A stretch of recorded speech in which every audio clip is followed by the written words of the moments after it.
V sistemu dolgotrajne oskrbe e-oskrba sicer že deluje, a gluhim in naglušnim še vedno ni dostopna. To je le eden od izzivov, s katerimi se srečujejo v sistemu dolgotrajne oskrbe. V začetku februarja so gluhi in naglušni o podpori projekta Dostopna dolgotrajna oskrba spoznavali pravice, ki jim pripadajo, ter odkrito spregovorili o svojih izzivih in izkušnjah, s katerimi se že soočajo ali jih še čakajo.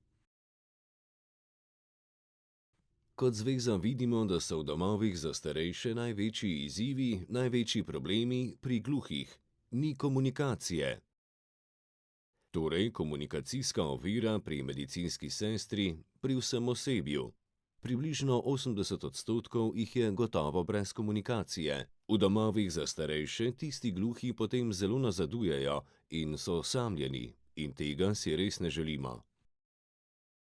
Pri dolgotrajni oskrbi gre za sistem različnih storitev in ukrepov, namenjenih vsem starejšim od 18 let, ki zaradi bolezni, poškodb, invalidnosti ali izgube sposobnosti vsaj 3 mesece ali trajno potrebujejo pomoč pri vsakodnevnih opravilih. Ko se znajdemo v situaciji, ko pomoč potrebuje nekdo od naših bližnjih, imamo na voljo več pravic, ki jih lahko uveljavljamo. Od začetka leta 2024 je mogoče postati oskrbovalec družinskega člana. Od 1. julija 2025 sta na voljo dolgotrajna oskrba na domu in e-oskrba. Od 1. decembra 2025 pa je dolgotrajno oskrbo mogoče uveljavljati tudi v institucijah, hkrati pa je mogoče prejemati tudi denarni prejemek. Ko se je začel ta zakon, je bilo kar nekaj zmede.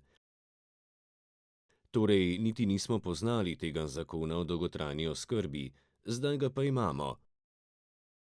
Stvari so malo že poznane, tako da država pomaga in pokrije te stroške.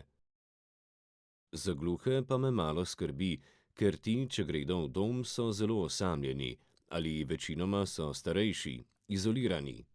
Postopek za pridobivanje pravic iz dolgotrajne oskrbe se začne na pristojnem centru za socialno delo, kjer delujejo posebne vstopne točke. Tam se lahko posvetujete, katera pravica bi vam najbolj ustrezala, in oddate vlogo. Sledi obisk svetovalca na domu, ki oceni stanje osebe, ki potrebuje dolgotrajno oskrbo, ter na podlagi ugotovitev pripravi oceno. Na tej podlagi je izdana odločba, s katero je oseba uvrščena v eno izmed 5 kategorij dolgotrajne oskrbe. Določen pa je tudi obseg ur pomoči, ki ji pripada.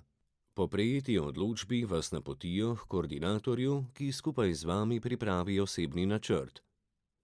Gre za dogovor z izvajalcem storitev, ki bo pomoč tudi dejansko izvajal. Če imate pravico do dolgotrajne oskrbe v institucionalnem varstvu, pa je zaradi pomanjkanja kadra trenutno ne morete uveljavljati, lahko v tem času prejemate denarni prejemek. Danes sem poslušal o komunikacijskem dodatku. Ko obiskujemo oskrbovalce v domovih, so zelo osamljeni, ni nobene komunikacije, ni tolmačev. Da tam ne sedijo sami sebi prepuščeni, in sem razmišljal o tem, da to tudi mene čaka. Skrbi me, kako bo potem. Med storitve, ki pripadajo brez doplačila, sodijo pomoč pri osnovnih dnevnih opravilih, kot so prehranjevanje, osebna higiena, oblačenje in slačenje, pomoč pri gospodinjstvu, nakupih in pripravi obrokov ter zdravstvena nega, denimo spremljanje zdravstvenega stanja in vitalnih funkcij. V sistemu dolgotrajne oskrbe smo podali predloge tehnične pripomočke za gluhe in naglušne, se pravi za lažjo dostopnost, ko že bivajo, ko že pridejo bivati po zakonu v domove, ne, in smo uspeli, ne, se pravi tehnični pripomočki so uvrščeni v pravilnik.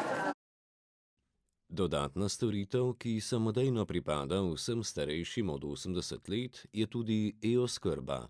Gre za storitev na daljavo, ki omogoča varnejše in bolj samostojno bivanje doma.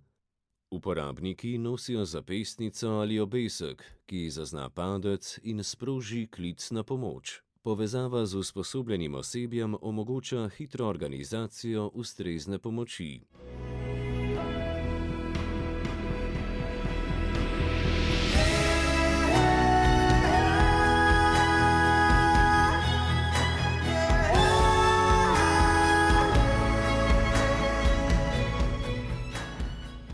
Prav pri e-oskrbi pa se sistem trenutno zaplete pri gluhih in naglušnih, saj sporazumevanje prek zapestnice z zdravstvenim osebjem zanje ni možno. Za gluhe se sicer predvideva posebna naprava, ki pa še ni dodelana. Tako ostaja odprto vprašanje glede predlogov gluhih in naglušnih za dopolnitev pravilnika o tehničnih pogojih in tudi glede pravilnika o kadrovskih pogojih. Pravilnik za pravi učenje znakovnega jezika je pa bil uvrščen v pravilnik o standardih normativih socialno-varstvenih storitev leta 2022, tako da če pride bivat gluha oseba v dom, katerikoli dom starejših v Sloveniji, se določeno število ljudi mora zaposlenih učiti znakovnega jezika. Tako da pravica pa praktično že je.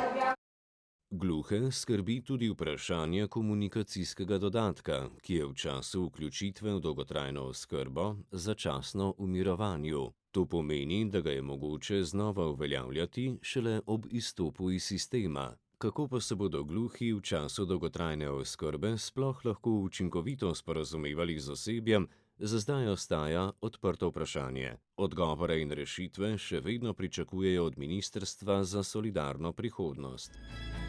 Yeah.